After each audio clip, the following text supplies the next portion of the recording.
On the markets, let's bring in our next guest, former U.S. Representative Ron Paul. Dr. Paul, great to see you, and great to have you on the show again. I want your perspective Thank you very much. On how long this market can rally. Well, at the rate it's going, it looks like it's going to last forever. But I'm always reminded about delusions and the madness of crowds. And sometimes it's easy to forget about that. But markets that seem to be that they can't go on forever, they don't. And I think this one will end. But my position is that the longer it lasts, the bigger the bust. So there should be some people that are uncomfortable, but since I don't trade stocks, I don't worry too much about that. I try to watch the big picture, and there's sure a lot of money out there. There sure have been a lot of monetary inflation, and it's looking where to go, and it's been in bonds and stocks and Bitcoin and real estate and all these other things. But someday it's going to go into the CRB and the commodities and the price indexes, and that's when people will get nervous. But it will end. It always does. But nobody knows exactly which day that would be. I saw some person predicting today, maybe it's going to be today. Dr. Paul, it appears the Federal Reserve may hike rates before the end of the year, which the market wasn't necessarily expecting. Do you think slower or faster rate hikes actually could pop that bubble? Oh, well, certainly that's why they've been so hesitant. They're on again, off again. How many years have they talked about it? And then they say maybe, maybe, maybe. And then when they do one or two, and then they say, well, we're going to have one more this year, maybe. And then a week or so later, then they change the tone. They read another report and somebody speaks out. So I think they're in a quandary. They're in a total dilemma. I think what they're doing is totally unmanageable.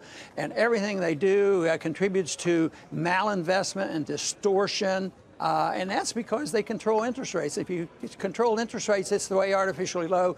Everything's going to be distorted to some degree, but you don't know exactly which ones will be the worst and what day is going to happen.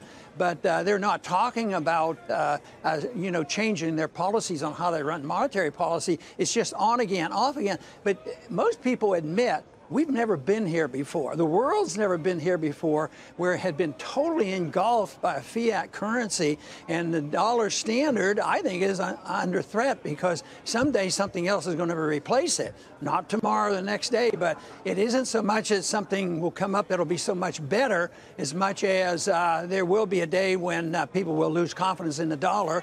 And when you look at foreign policy events and some of the other things going on, I think we're very vulnerable. Dr. Paul, when the correction comes, how steep do you think it can be? Well, I think it's going to be very steep, but that, again, is going to be dependent on what happens to policy and whether they say, well, we're going to clean up our act and we're going to quit doing this. But that's not likely. I mean, it was terribly steep, and it was a terrible problem in 08 and 09. And they were able to bail out with trillions of dollars of money, increasing more debt and propping up a system that is deeply flawed. I don't think they're going to get away with that this time. And so it could be serious, percentage-wise is only a guess. But I think people will hurt because the correction will have to occur.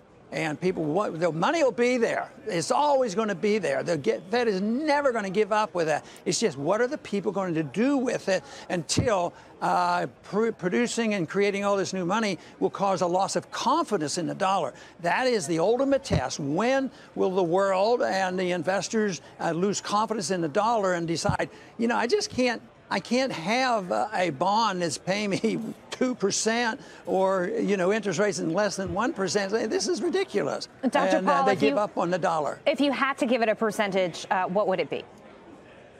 Well, I've had a couple of times. I wouldn't be totally surprised, which I've said in the past. If it goes down 50%, I wouldn't be totally shocked that it would go down that low. But who knows? Okay. Jim Uriel has a question for you.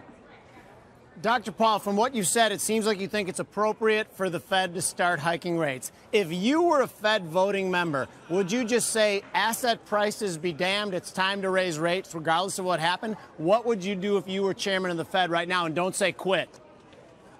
Well, that would be my first thought, because it's a non-functioning, it's an impossible situation to be in.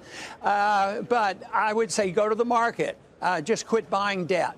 Don't participate. You know, don't participate and rig the interest rates. Don't pretend you know what it is.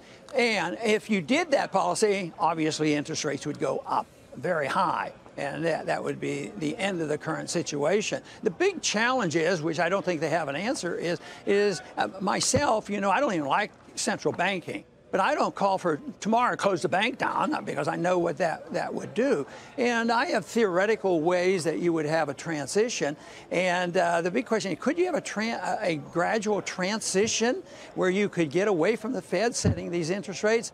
You could, but they're not going to, because there would be some pain and suffering. It's sort of like, how do you repeal Obamacare gradually? You know, it doesn't happen. Once they get locked in, and the central bank cannot give up on this. They would have had a little bit of a chance in 08 and 09, but what they did exactly the opposite, and they'll continue to do that until they lose confidence. But no, what I talk about, if they even leaned in the direction, it would be raising interest rates. But I would say, I'm not raising interest rates. I don't know what the interest rates should be.